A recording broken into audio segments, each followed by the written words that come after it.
falei isso aqui da vez passada, esse nosso pensamento concreto, em que nós acreditamos que estamos aqui sentados ou em pés, com os pés firmes no chão, estamos? Vocês têm certeza? Alguém discorda? Estamos aqui sentados, vocês, com os pés no chão? Não. Nós todos estamos aqui de cabeça para baixo no hemisfério sul, ligeiramente inclinados, pendurados pelos pés, pela força de gravidade, no planeta Terra, solto no espaço. Deus sustenta. Medo de quê, gente? Aproveita para esvaziar. Eu acho interessante, agora, né, nesse retiro, vivemos experiências de fé absoluta, que não é espaço para o medo. Medo é ausência de fé. Vocês podem ter certeza. Sim? Tem um caso no seu livro que você conta uma história de uma pessoa que pedia ajuda a uma pessoa que já tinha retornado. Você já viu algum caso da pessoa, vamos supor, pedir ajuda a pessoa que já retornou e já foi de novo? Ela teria... Sim, porque na verdade não importa estar do lado de cá ou do lado de lá. Ele está se referindo a um caso clínico do livro do Divã Espiritualidade, em que esse senhor que eu me referi, do falecimento, ele já estava há cerca de alguns dias da passagem, e quando ele se sentia mal, a neta passava mal. E a tia, a filha dele, né, que é tia da moça, chega no consultório e diz: olha, está acontecendo isso, quando o papai passa mal, a minha sobrinha passa mal. Então, eu pedi que trouxesse a moça ao consultório, e trabalhando com ela entrou numa experiência regressiva, dizendo que ela havia sido a mãe dele, a mãe do avô. Então eu precisava entender por que ela passava mal. Fui à casa deles, comecei a conversar com ele, ele se queixou, que não se sentia bem. E eu perguntei a ele: quando o senhor se sente mal, em que o senhor pensa? E ela disse: eu peço a minha mãezinha, onde quer que esteja, que me ajude. E eu perguntei a ele: se ela estiver do lado de cá? Ele disse: eu não tinha pensado nisso, então não vou pedir mais. E ela parou de passar mal. Né? Então isso mostra essa sintonia e até essa questão da importância de que nós não fiquemos puxando aqueles que se foram pela nossa saudade. O que é adequado nós fazermos diante da passagem? Nós vamos chorar, sim, porque nós vamos jogar fora a tristeza. Nós temos que ter cuidado, principalmente as pessoas espiritualizadas, porque tudo tem dois lados. Então, se eu digo assim: eu sou espiritualizada, eu posso me proibir de chorar. E eu preciso chorar, porque eu preciso vivenciar o meu sentimento de saudade.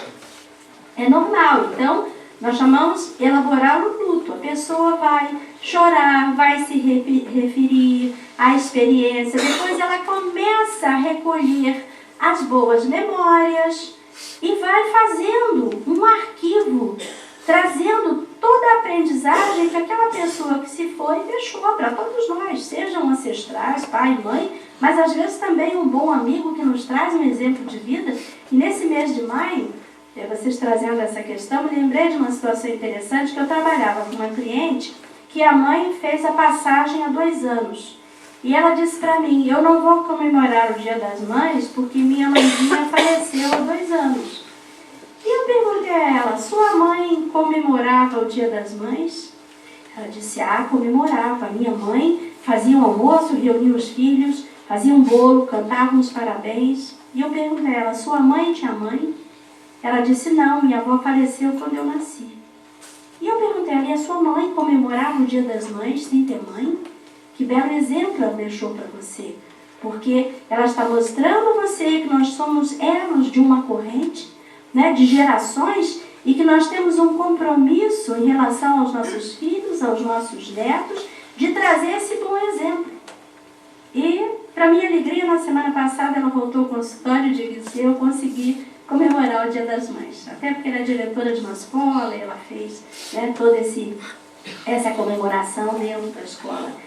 E nos lembrarmos disso, principalmente nessas datas, Dia das Mães, Natal, em que às vezes as pessoas ficam tão lamentosas. A sugestão que nós fazemos, lembrando até aquele livro Violetas nas Janelas, mande um bom presente virtual. Hoje em dia nós não mandamos cartões de Natal virtuais para os nossos amigos que estão do lado de cá. Então por que nós não podemos mandar um abraço, um carinho, um sentimento para quem viajou para a dimensão espiritual da vida? E isso nos traz um novo olhar. Até quando nós falamos sobre essa mudança... Sim, você quer fazer uma pergunta? Quero. Sim. É porque o meu pai, ele faleceu no dia de Natal. Ele saiu para convidar minha avó para almoçar com a gente no dia 23, ele estava de bicicleta e teve um traumatismo e faleceu no dia 24 e foi sepultado no dia de Natal. Eu não consigo comemorar.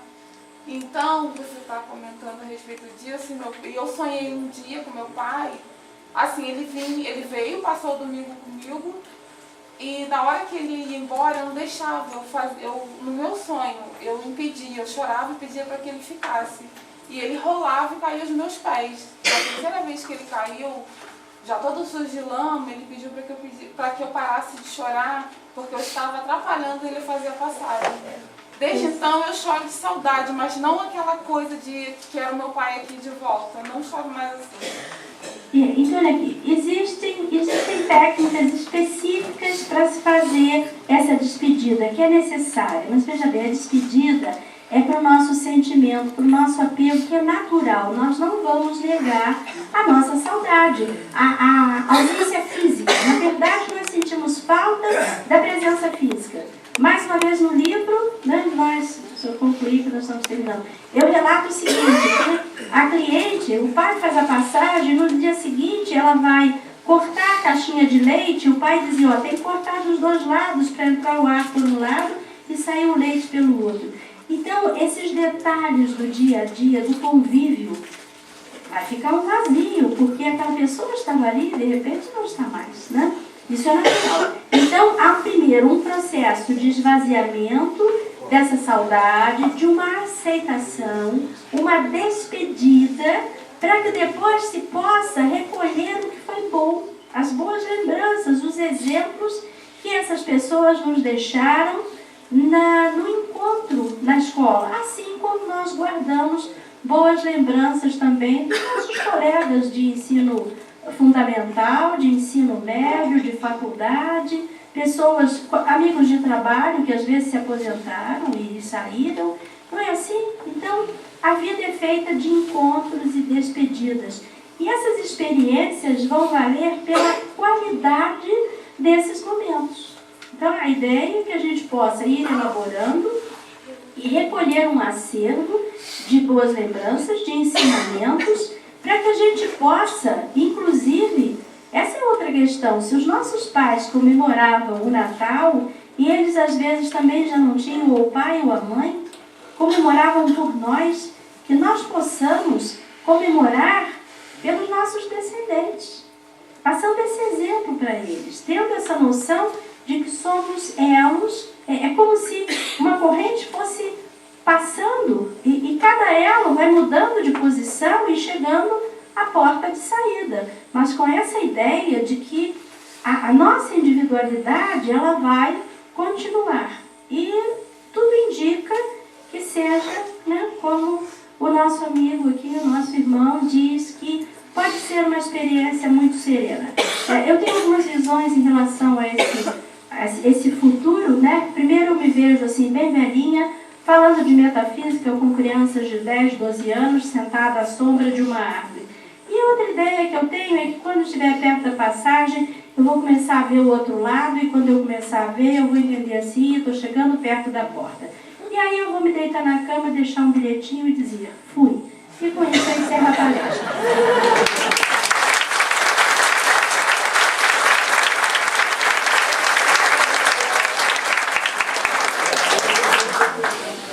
Eu também vou fazer isso, mas eu vou botar assim, fui, em seguida boto volto já.